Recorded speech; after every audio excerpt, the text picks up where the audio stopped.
Less than 40 kilometres from the heart of Sydney, the Galston Valley Railway runs on bushland leased from Hornsby Shire Council. 1.4 hectares of bushland was selectively cleared and members set about constructing embankments, cuttings, bridges and the laying of over 1 kilometre of mainline track.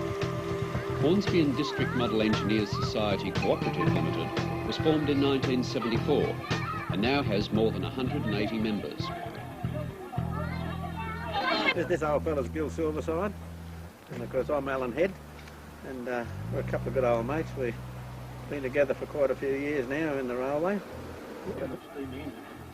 The central facilities block was built and includes toilets and showers. The covered outdoor area was erected as a display area and for members to take meal breaks. After 6 years' work, the track was finally open for passenger traffic.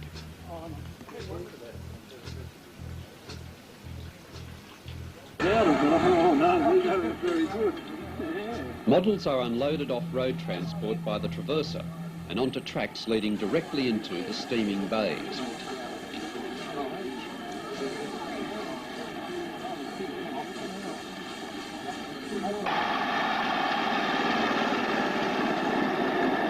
Track maintenance is always a high priority and members are kept busy on work days. This is a Shay narrow gauge locomotive built by the Society's Chief Boiler Inspector, Bob Sanderson. This is charcoal soaked in methylated spirits to light up. And once I get a fire going, start feeding the char on it. This is actually a form of coke. It's made from the brown coal briquettes, but it's really a form of coke. It's a very clean fuel. It doesn't clag up the tubes like ordinary coal would.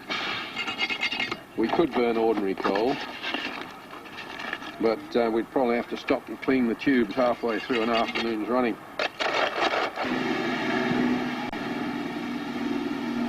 Carrying 36 people. Locomotives like this were used on the Walden Valley Railway to supply the Newnes shale oil mine.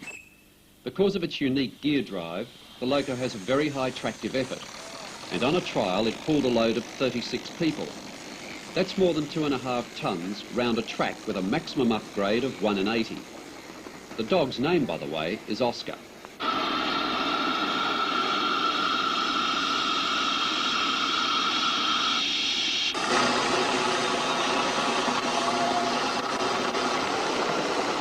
Today the Shay is on light duties with only 24 on board.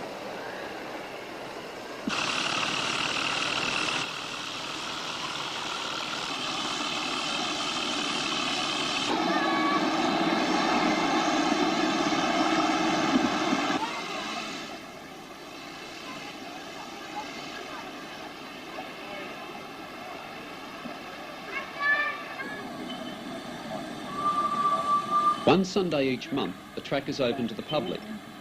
Adults pay $2 and children are admitted free. Rides on locomotives like this magnificent C36 New South Wales passenger loco cost 50 cents each. That's good value for a 15-minute ride.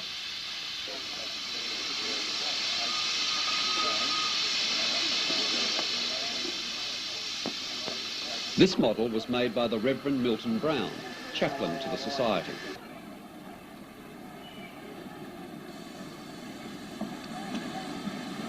The class was affectionately nicknamed pigs by their crews, but there's very little pig-like about this one as it gets up to speed.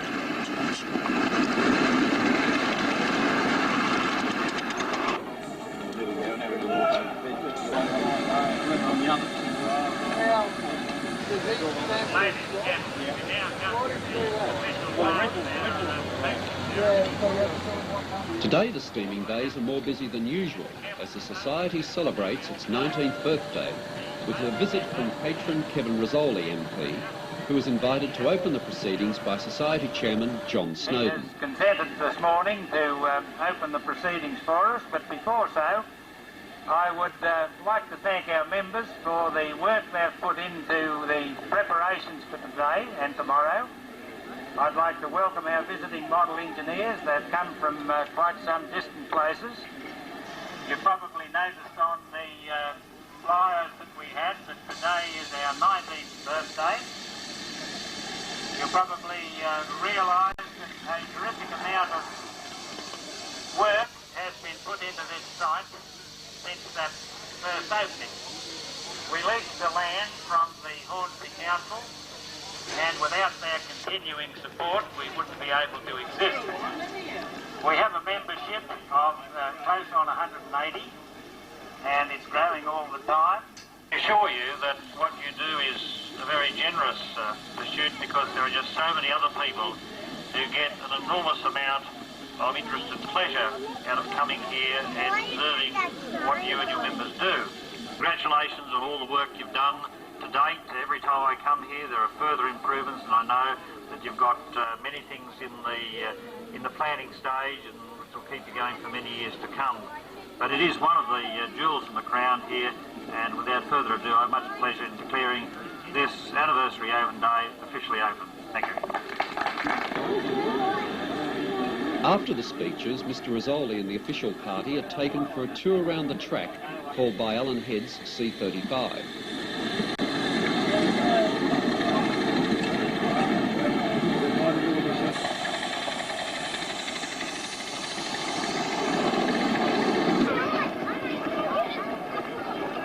The barbecue areas are always busy on open days and provide plenty of facilities for the family picnic. Official duty over, the C35 takes a breather, but is soon back at work, double-heading with dual silver-side C36.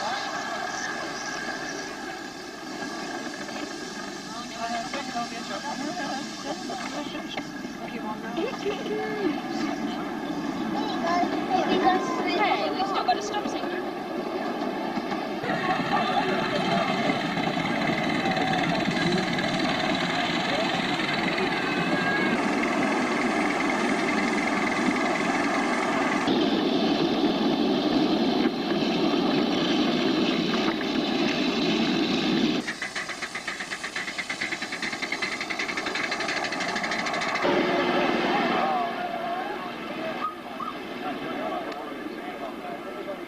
The birthday celebration has brought many visitors from other clubs out of town, and the steaming bays are full of interesting models. I've done another one today. I was on the contact with the big crowd out and got into it.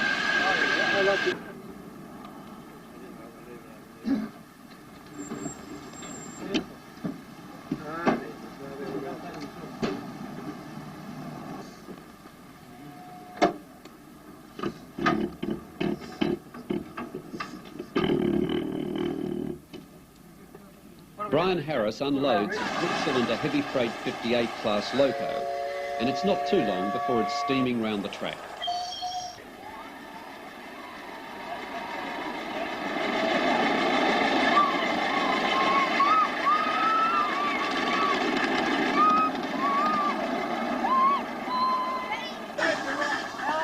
Here it's double heading with Dick Butcher's 59 class Baldwin.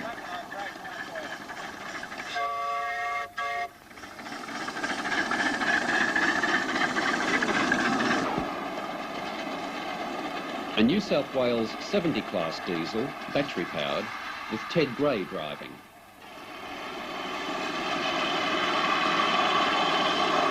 The Club Loco, another 70 class to a larger scale. This one is powered by an internal combustion engine.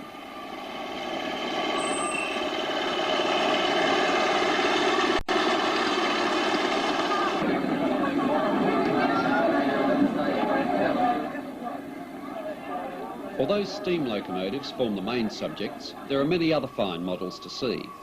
This working model of a World War I Bentley rotary engine is a wonderful example of the modeller's art.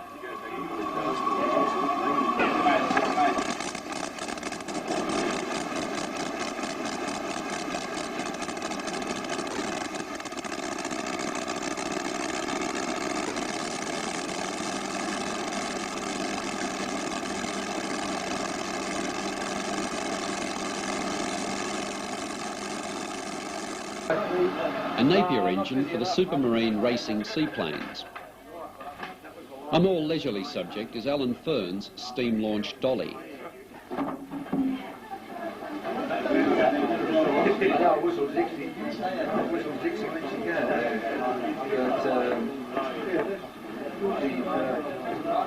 Model-making tools, accurate scale coal trucks and farm wagons are on display, while C-38 number 3829, constructed by Alf Ross, waits nearby for a turn on the track. Perfect detail right down to the last rivet.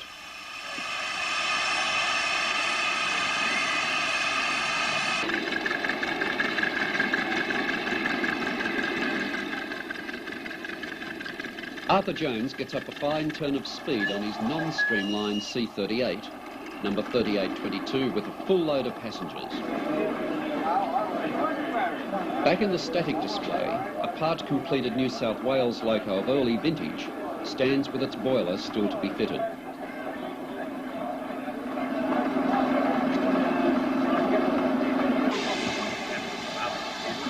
This interesting model under construction by Ray Gardner is of a South African Railways prototype.